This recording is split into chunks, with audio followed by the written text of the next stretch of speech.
안녕하세요. 잠들기 전 듣는 역사 이야기 꿈꾸는 사관입니다. 오늘 밤도 하루가 저물었습니다. 창밖의 소리가 하나둘 잦아들고 어둠이 조용히 내려앉는 시간입니다. 이불을 고쳐 덮으시고 편안한 자세를 찾아보셔도 좋겠습니다. 오늘 하루 수고하신 몸과 마음을 내려놓을 시간입니다. 오늘부터 시작하는 이야기는 조선의 궁궐에서 태어나 가장 외로운 길을 걸었던 한 사람의 이야기입니다. 아버지의 기대 속에 태어났으나 끝내 그 기대에 닿지 못했던 왕세자. 사도세자라는 이름으로 기억되는 그 사람의 이야기를 오늘 밤부터 천천히 들려드리겠습니다. 그의 삶에는 영특했던 어린 시절이 있었고 아버지를 향한 간절함이 있었고 궁궐이라는 높은 담 안에서 조금씩 깊어져간 외로움이 있었습니다. 오늘 밤은 그 이야기의 첫 장, 한 아이가 세상에 태어나던 날로 함께 걸어가 보겠습니다.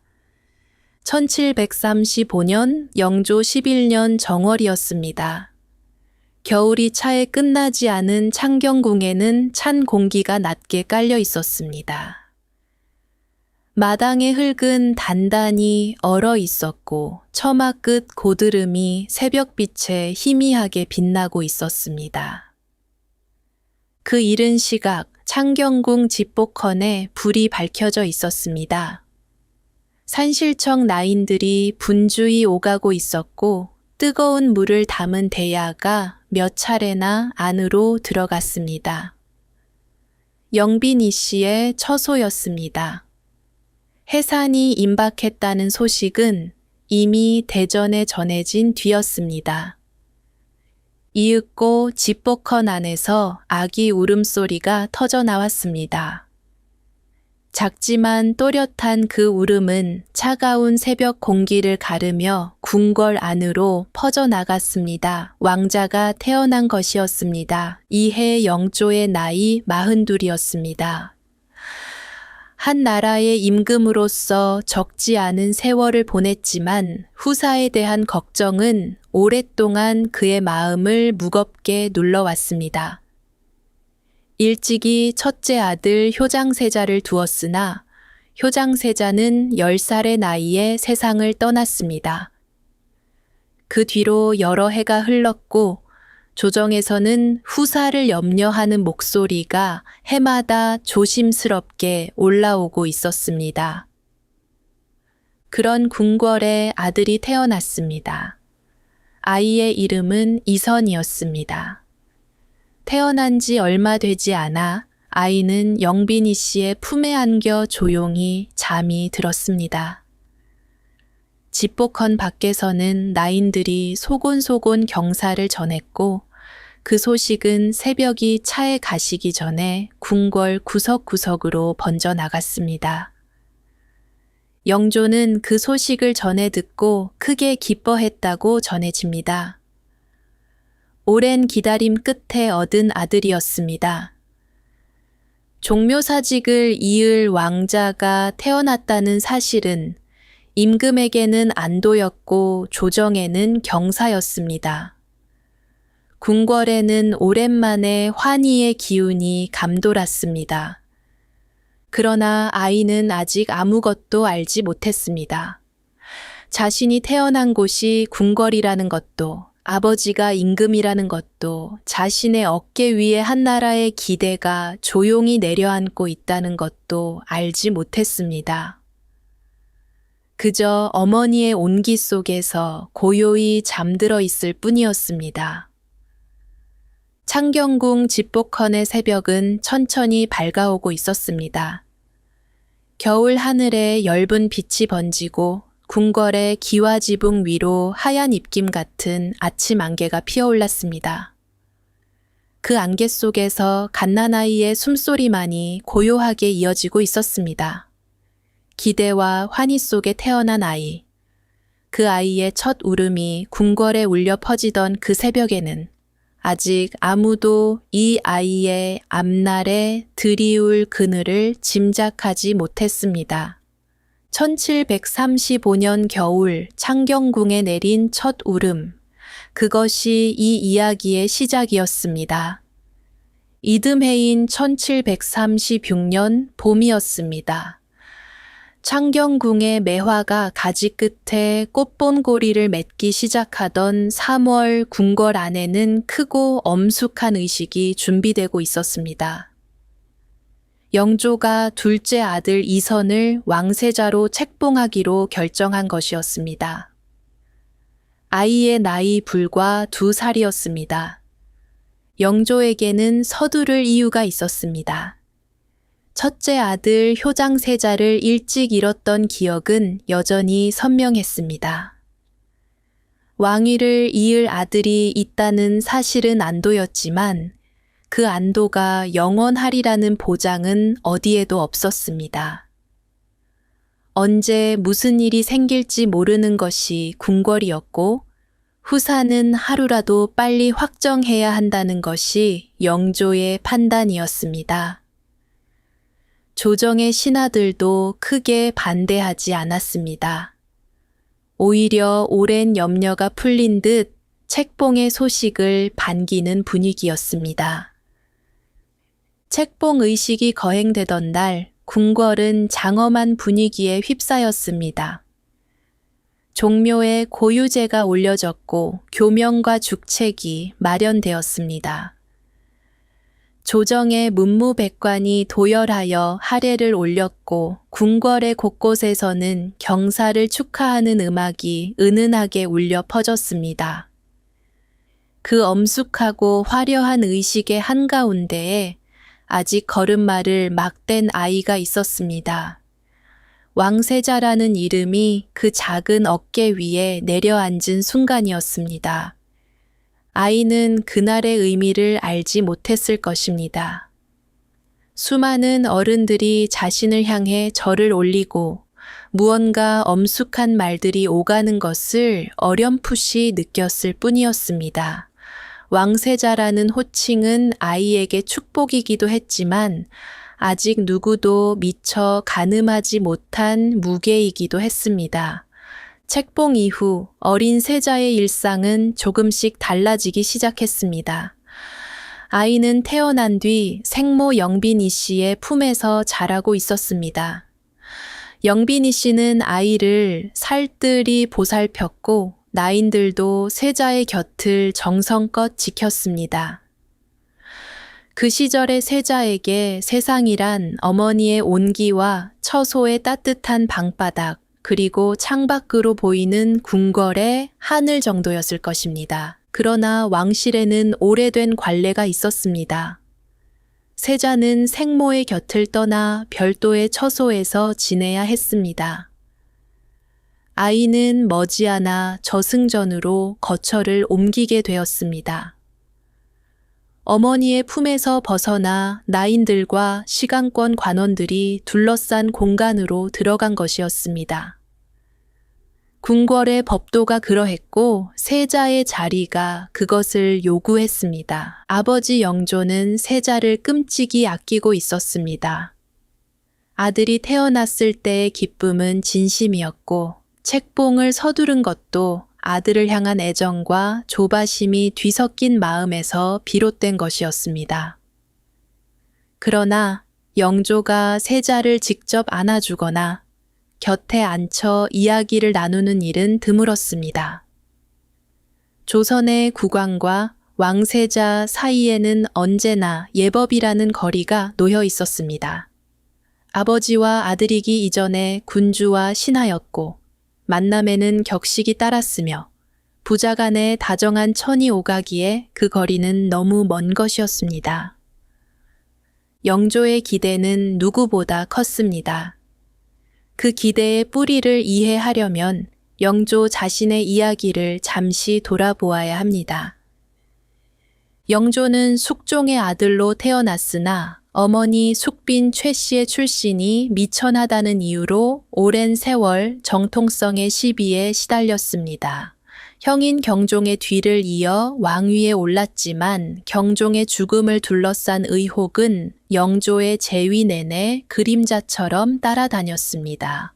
노론과 소론의 대립은 날카로웠고 영조는 그 갈등의 한가운데서 탕평이라는 이상을 내세웠습니다. 붕당의 벽을 허물고 고르게 인재를 쓰겠다는 뜻이었습니다. 그것은 영조 평생의 과업이었고 아직 완성되지 못한 꿈이었습니다. 그 꿈을 이어줄 사람이 필요했습니다.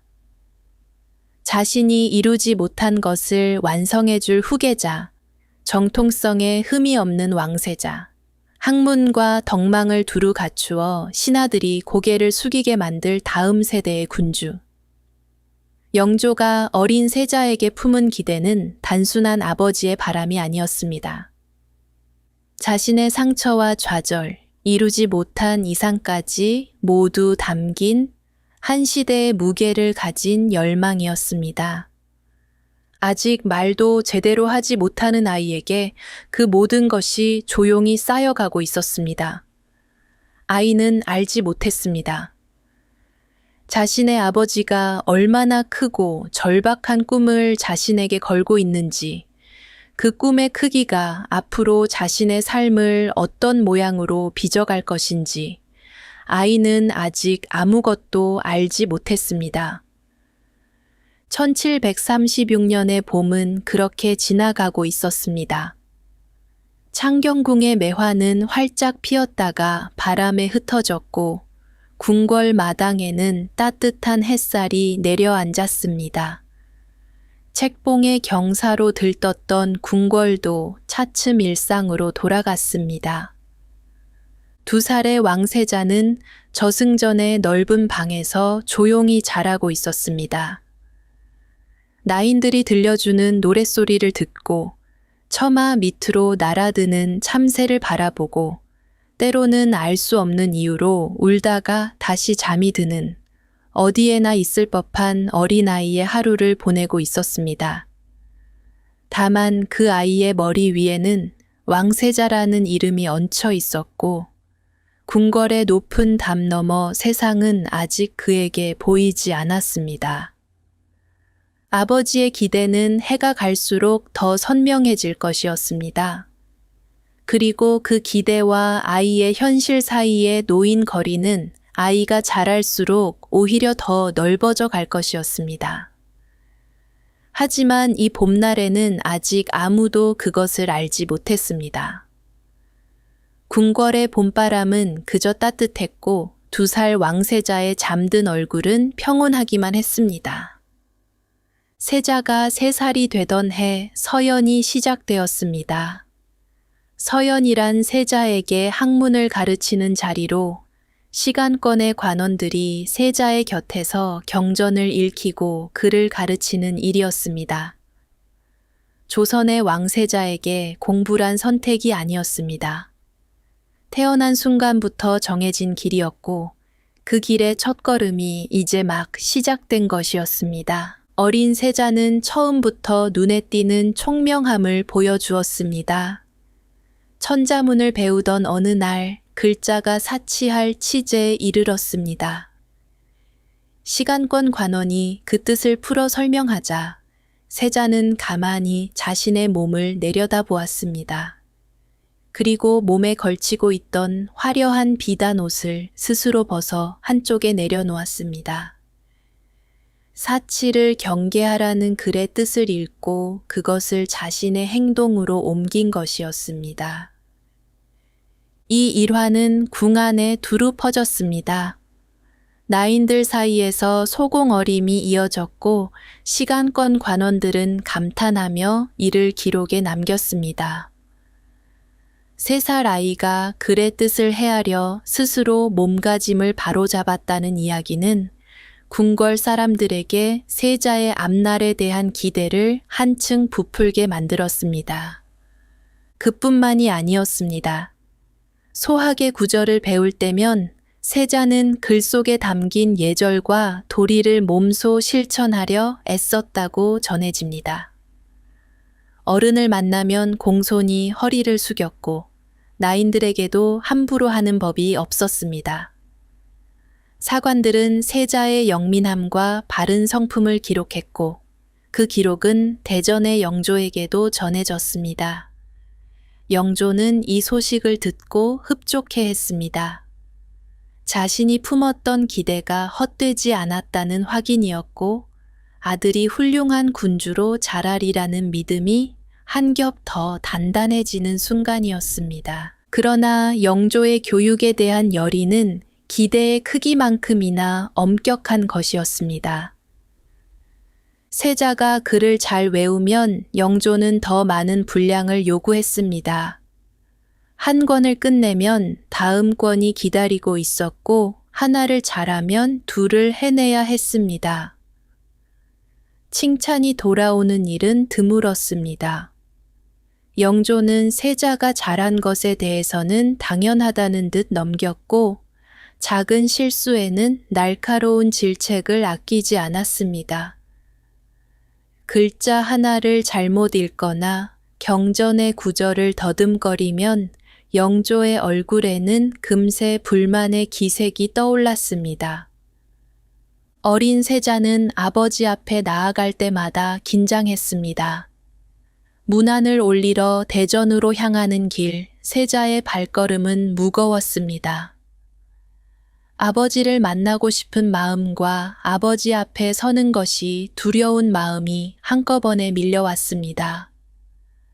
대전의 문턱을 넘을 때면 작은 손이 미세하게 떨렸다고 합니다. 그것은 추위 때문이 아니었습니다. 아버지의 눈빛 속에서 만족을 잃고 싶은 간절함과 그 눈빛이 차가울 때 밀려오는 서러움이 뒤섞인 떨림이었습니다. 아버지를 기쁘게 하고 싶었습니다. 아버지가 원하는 모습이 되고 싶었습니다. 그러나 아버지가 원하는 모습의 끝이 어디인지 어린 세자는 알 수 없었습니다. 기대에 부응하면 기대는 한 뼘 더 높아졌고 그 높이에 닿으면 또다시 한 뼘이 더해졌습니다. 세자의 마음속에서 아버지를 향한 사모의 정과 아버지 앞에 선다는 두려움은 해가 갈수록 한 덩어리로 엉켜가고 있었습니다. 영조는 세자를 자주 만나지 않았습니다. 조선의 국왕은 하루의 대부분을 정사에 할애했고 세자의 교육은 시간권에 맡겨져 있었습니다. 영조가 세자의 학업을 확인하는 것은 대부분 시간권 관원들의 보고를 통해서였습니다.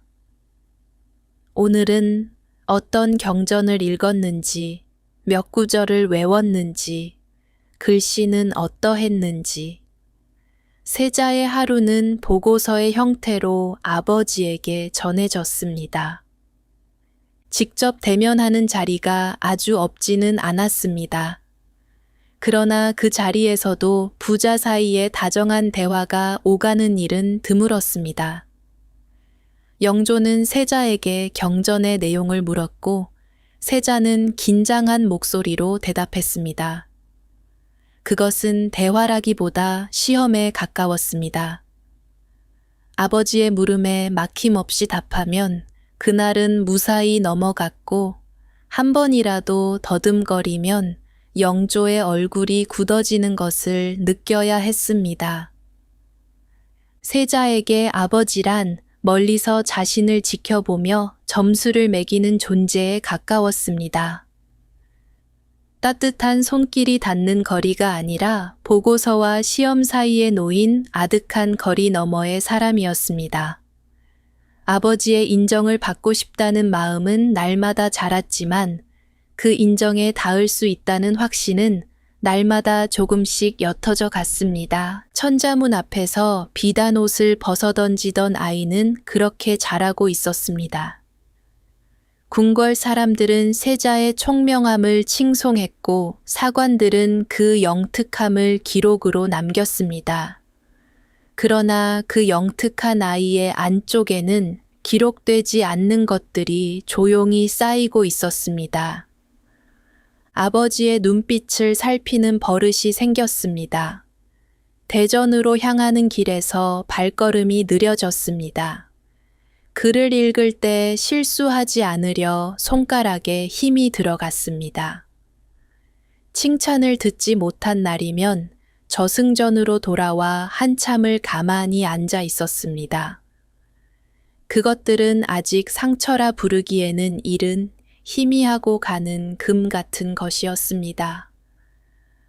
그러나 그 금은 해가 바뀌어도 지워지지 않았고 오히려 한 올 한 올 더 선명해지고 있었습니다. 궁궐의 밤은 고요했습니다. 저승전의 창호지 너머로 달빛이 희미하게 스며들었고 먼 곳에서 경비를 도는 군사들의 발소리가 낮게 울려왔습니다. 어린 세자는 이불 속에서 내일의 서연에서 읽어야 할 구절을 떠올리며 잠이 들었습니다. 아버지가 기뻐할 만큼 잘 외워야 한다는 생각이 아이의 마지막 의식 위에 가만히 내려앉았습니다. 그렇게 또 하루가 저물었고 궁궐의 밤은 아무 일도 없었다는 듯 깊어져 갔습니다. 1744년 영조 20년의 봄이었습니다. 궁궐 안팎으로 분주한 기운이 감돌기 시작했습니다. 세자의 가례, 곧 혼인의식이 준비되고 있었습니다. 세자의 나이 10살이었습니다. 조선의 왕실에서 세자의 혼인은 단순한 경사가 아니었습니다. 나라의 앞날을 좌우할 수 있는 일이었고 어떤 집안의 딸을 세자빈으로 맞이하느냐에 따라 조정의 힘의 균형이 달라질 수 있었습니다. 영조는 오랜 숙고 끝에 풍산 홍씨 가문의 홍봉한의 딸을 세자빈으로 간택했습니다. 훗날 해경궁 홍씨라는 이름으로 기억될 이 소녀 역시 10살이었습니다. 간택의 절차는 엄격하고 길었습니다. 초간택, 재간택, 삼간택의 세 차례에 걸쳐 후보가 좁혀졌고 마지막 삼간택에서 홍 씨의 딸이 최종으로 선발되었습니다. 간택이 확정되자 궁궐에서는 가례 준비가 본격적으로 시작되었습니다. 혼례복이 지어졌고 의식의 절차가 하나하나 점검되었으며 궁궐의 정각들은 경사에 걸맞게 단장되었습니다. 가례가 거행되던 날 창경궁에는 엄숙하면서도 화사한 분위기가 가득했습니다. 동례연이 치러졌고 10살의 세자와 10살의 세자빈이 예를 갖추어 서로 마주 앉았습니다. 촛불이 밝혀진 전각 안에서 두 아이는 정해진 절차에 따라 잔을 나누고 절을 올렸습니다. 궁궐 밖에서는 백성들이 경사를 축하했고 조정의 신하들은 하례를 올렸습니다. 궁궐 전체가 기쁨으로 물들어 있었습니다. 그러나 10살의 두 아이에게 이 의식의 무게를 온전히 이해하기란 어려운 일이었을 것입니다. 낯선 옷을 입고 낯선 절차를 따르고 낯선 사람과 마주 앉아 잔을 나누는 하루.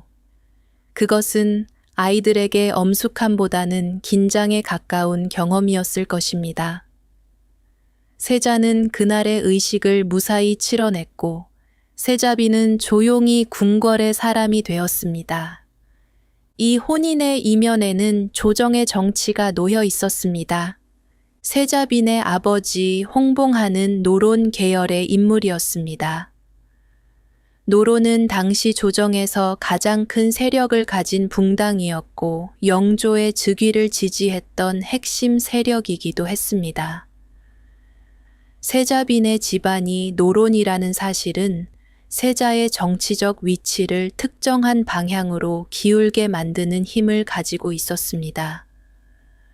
영조는 평생 탕평을 추구한 임금이었습니다. 노론과 소론, 남인과 북인의 벽을 허물고 고르게 인재를 등용하겠다는 것이 그의 이상이었습니다. 그 이상을 세자에게도 이어주고 싶었을 것입니다. 그러나 세자빈의 가문이 노론이라는 사실은 세자와 노론 사이에 보이지 않는 끈을 하나 더한 셈이었습니다. 탕평의 균형추 위에 한쪽으로 기우는 무게가 조용히 얹어진 것이었습니다. 물론 10살의 세자가 이 정치적 함의를 헤아릴 수는 없었습니다. 노론이 무엇인지, 탕평이 무엇인지, 자신의 혼인이 조정의 역학에 어떤 영향을 미치는지, 그런 것들은 아이의 세계 밖에 있는 이야기였습니다. 세자는 그저 자신의 곁에 낯선 사람들이 늘어가는 것을 지켜보았을 뿐이었습니다. 세자빈의 집안 사람들이 궁궐을 드나들기 시작했고 시간권의 관원들 사이에서도 미묘한 변화가 감지되었습니다. 그 모든 변화의 의미를 세자는 아직 알지 못했습니다. 가래가 끝나고 세자의 일상은 조금씩 달라졌습니다. 가장 먼저 달라진 것은 곁에 사람이 생겼다는 것이었습니다. 세자빈은 조용하고 영민한 아이였습니다. 궁궐의 법도를 빠르게 익혔고 세자의 곁에서 자신의 자리를 차분하게 잡아갔습니다. 아직 어린 나이였지만 두 아이는 같은 궁궐 안에서 같은 시간을 보내며 서로의 존재에 익숙해져 갔습니다.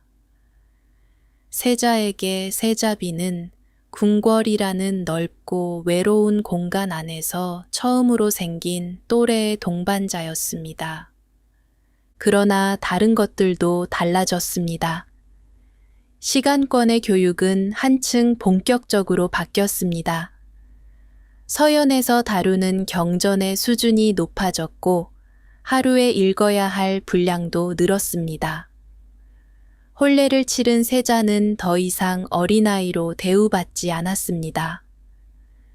궁 안에는 세자가 이제 어른의 문턱에 들어섰다는 인식이 은연중에 퍼져 있었고 그에 걸맞은 학문과 품행이 요구되었습니다.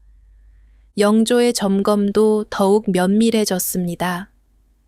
시간권을 통해 전해지는 세자의 학업 보고에 영조는 더 자주 의견을 내렸고 세자가 읽어야 할 책의 목록을 직접 지정하기도 했습니다. 잘하고 있다는 격려보다는 아직 부족하다는 지적이 더 자주 돌아왔습니다. 혼인을 치렀으니 이제 더 많은 것을 해낼 수 있어야 한다는 것이 영조의 생각이었습니다. 10살의 세자에게 아버지의 기대는 한 겹 더 두꺼워져 있었습니다. 1744년의 여름이 지나고 가을이 오고 겨울이 찾아왔습니다. 창경궁의 나무잎이 붉게 물들었다가 떨어지고 찬바람이 처마 끝을 스치는 계절이 되었습니다. 가래에 들뜬 분위기는 이미 가라앉은 지 오래였고 궁궐은 다시 고요한 일상으로 돌아가 있었습니다. 10살의 세자는 서연에서 돌아와 저승전의 방에 앉아 있었습니다. 내일 읽어야 할 경전이 펼쳐져 있었고 촛불이 그 위를 조용히 비추고 있었습니다. 세자빈은 자신의 처소에서 궁궐의 밤을 보내고 있었을 것이고 아버지 영조는 대전에서 정사의 무게를 짊어지고 있었을 것입니다.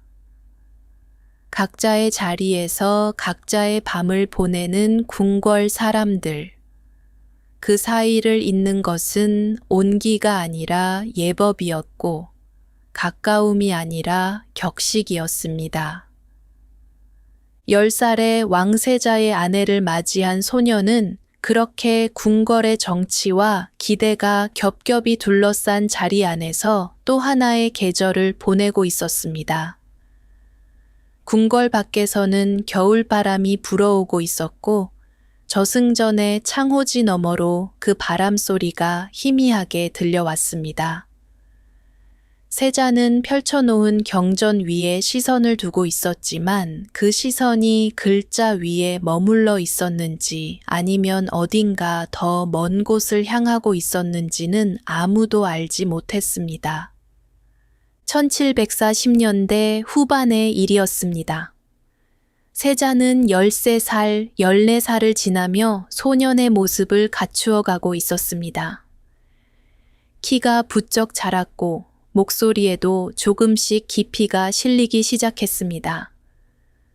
궁궐 안에서 세자를 바라보는 시선도 달라져 있었습니다. 더 이상 어린 왕자가 아니라 장차 나라를 이끌 왕세자의 모습으로 서서히 인식되기 시작한 시기였습니다. 학문의 깊이도 한층 더해져 있었습니다. 경전에 대한 이해가 넓어졌고 서연에서 관원들과 나누는 문답도 제법 깊어졌습니다. 글씨는 단정했으며 신하들 앞에서도 의젓한 태도를 잃지 않았습니다. 시간권의 관원들은 세자의 성장에 고개를 끄덕였고 조정에서도 왕세자가 점차 자리를 잡아가고 있다는 평이 돌았습니다. 10살에 혼례를 치르고 해마다 더 무거운 공부를 이어온 소녀는 분명 성장하고 있었습니다. 그러나 영조의 기준은 세자의 성장 속도보다 언제나 한 걸음 앞에 서 있었습니다. 세자가 한 권의 경전을 끝내면 영조는 곧 다음 책을 지정했습니다. 한 가지를 잘 해내면 두 가지를 해내야 했고 두 가지를 해내면 세 가지가 기다리고 있었습니다. 예법을 잘 갖추면 더 높은 수준의 자세를 요구했고 신하들 앞에서 의젓한 모습을 보이면 더 깊은 학식을 기대했습니다. 세자가 올라가는 만큼 기준선도 함께 올라갔습니다. 그 선에 닿는 일은 좀처럼 일어나지 않았습니다. 칭찬은 점점 더 드물어졌습니다. 영조가 세자의 학업에 만족을 표하는 일은 거의 없었고 대신 부족한 점에 대한 지적은 더욱 세밀해져 갔습니다. 세자가 경전의 한 구절을 놓치면 영조의 얼굴이 굳어졌고 문답에서 더듬거리면 차가운 침묵이 내려앉았습니다. 그 침묵이 질책보다 더 무거울 때가 있었습니다. 이 무렵 궁 안에는 조심스러운 소문이 돌고 있었습니다. 영조의 건강이 간간히 좋지 않다는 이야기였습니다. 영조는 이미 50을 넘긴 나이였고 오랜 세월 정사의 무게를 짊어져 온 몸에는 피로가 쌓여 있었습니다. 때로는 편찮다는 이유로 조회를 줄이는 날이 있었고 대전에 머물며 신하들의 입시를 받지 않는 날도 있었습니다. 세자는 아버지의 건강이 걱정되었습니다. 문안을 올리는 것은 세자의 도리이기도 했지만 그 이전에 아들로서 아버지의 안부가 궁금한 마음이 먼저였을 것입니다. 세자는 경덕궁의 대전을 향해 걸음을 옮겼습니다. 궁궐의 긴 복도를 지나고 행각을 돌아 대전의 문 앞에 이르렀습니다. 그러나 영조가 만남을 허락하지 않는 날이 늘어갔습니다. 편찮으니 물러가라는 전갈이 돌아오기도 했고 아무런 답이 없어 한참을 문 앞에서 기다려야 하는 날도 있었습니다. 세자는 닫힌 문 앞에서 예를 갖추어 절을 올렸습니다. 아버지가 문 너머에 있다는 것을 알면서도 그 문이 열리지 않는 것을 지켜보았습니다. 그리고 조용히 몸을 돌려 왔던 길을 되돌아갔습니다. 그 복도는 올 때와 같은 복도였습니다. 같은 기둥이 서 있었고 같은 기와 지붕이 머리 위를 덮고 있었습니다. 그러나 돌아가는 길의 복도는 올 때보다 더 길게 느껴졌을 것입니다.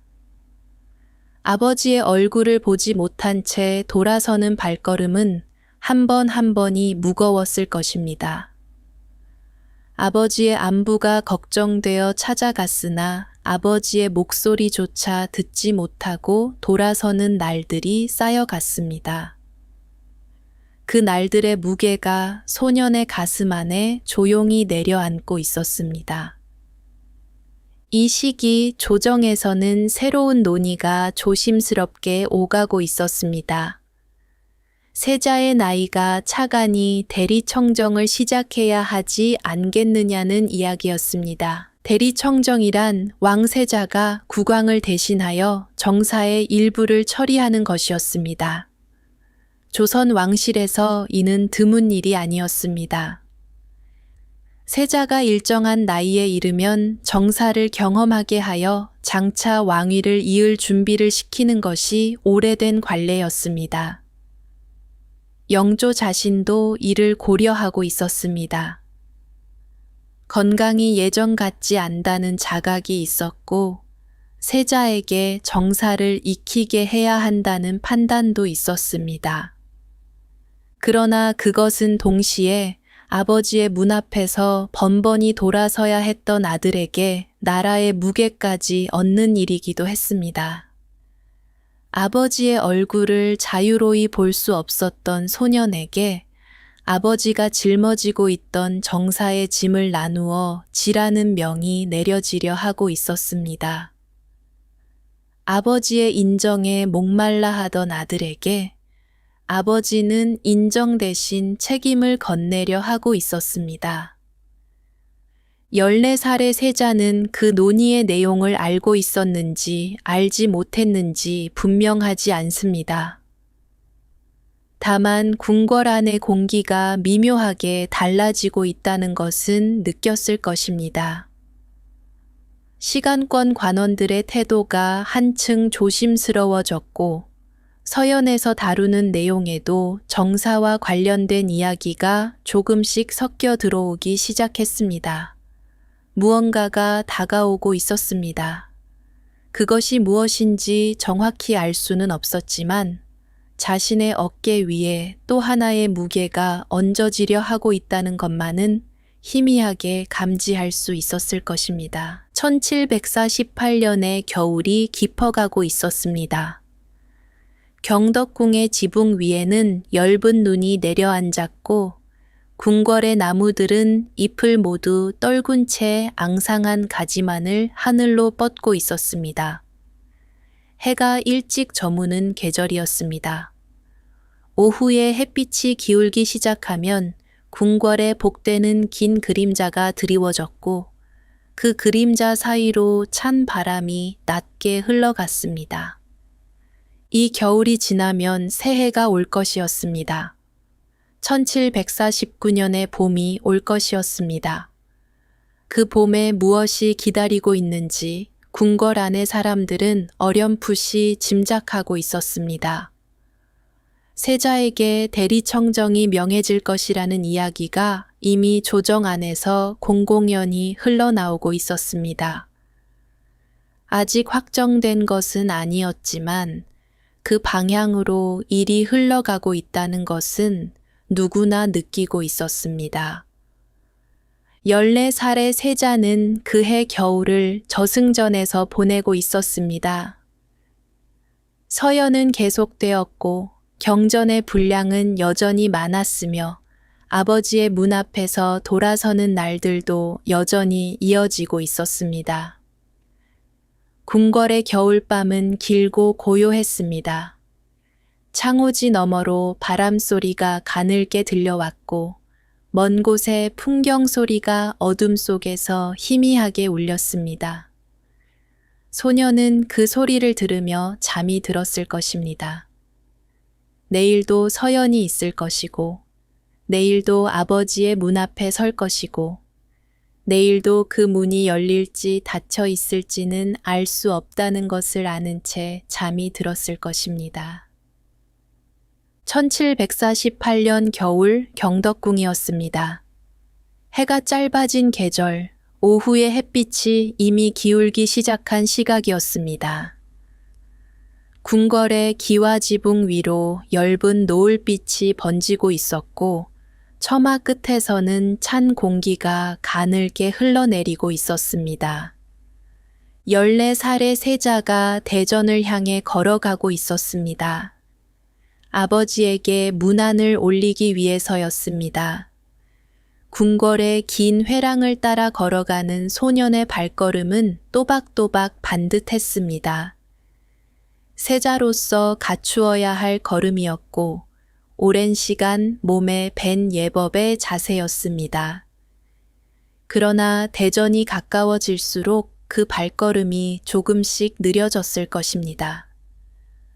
오늘은 아버지의 얼굴을 볼 수 있을 것인지, 오늘은 그 문이 열릴 것인지, 그 물음이 발걸음 위에 얹혀 있었을 것입니다. 대전의 문 앞에 이르렀습니다. 세자는 예를 갖추어 문안 인사를 청했습니다. 잠시 기다림이 이어졌습니다. 궁궐의 공기가 차갑게 고여 있었고 먼 곳에서 까마귀 한 마리가 울다 말았습니다. 이날도 영조는 만남을 허락하지 않았습니다. 세자는 닫힌 문 앞에서 절을 올렸습니다. 문 너머에 아버지가 있다는 것을 알고 있었습니다. 그 문 하나의 두께가 전부였습니다. 그러나 그 얇은 문 하나가 세자에게는 건널 수 없는 거리였습니다. 절을 마친 세자는 잠시 고개를 숙인 채 가만히 서 있었습니다. 그리고 조용히 몸을 돌렸습니다. 왔던 길을 되돌아가기 시작했습니다. 궁궐의 긴 회랑이 앞으로 펼쳐져 있었습니다. 겨울 해질녘에 빛이 낮게 스며들어 회랑의 바닥 위에 길게 그림자를 들이우고 있었습니다. 14살 소년의 뒷모습이 그 빛 속에서 천천히 멀어져 갔습니다. 발소리만이 고요한 회랑 안에서 낮게 울렸습니다. 이 겨울이 지나면 1749년 봄이 올 것이었습니다. 그 봄에 영조는 세자에게 대리청정을 명하게 됩니다. 아버지의 얼굴을 자유로이 볼 수 없었던 아들에게 아버지는 나라의 정사를 맡길 것이었습니다. 그것이 아들을 향한 신뢰였는지, 아들을 시험하려는 뜻이었는지, 혹은 그 두 가지가 분리될 수 없이 하나로 엉켜 있었는지는 아직 아무도 알지 못했습니다. 다만 한 가지 분명한 것은 세자의 삶이 그 봄을 기점으로 다시 한번 크게 달라지리라는 것이었습니다. 2살의 왕세자가 되었고 10살에 혼례를 치렀고 14살에 아버지의 문 앞에서 홀로 돌아서야 했던 소년에게 15의 봄은 또 하나의 무게를 안겨줄 것이었습니다. 그 무게 아래에서 소년이 어떤 길을 걸어가게 될 것인지 1748년의 겨울은 아직 말해주지 않았습니다. 오늘 밤 이야기는 여기서 잠시 쉬어가겠습니다. 1735년 창경궁 집복헌에서 태어나 2살의 세자가 되고 10살에 혼례를 치르고 14살에 아버지의 문 앞에서 홀로 돌아선 소년.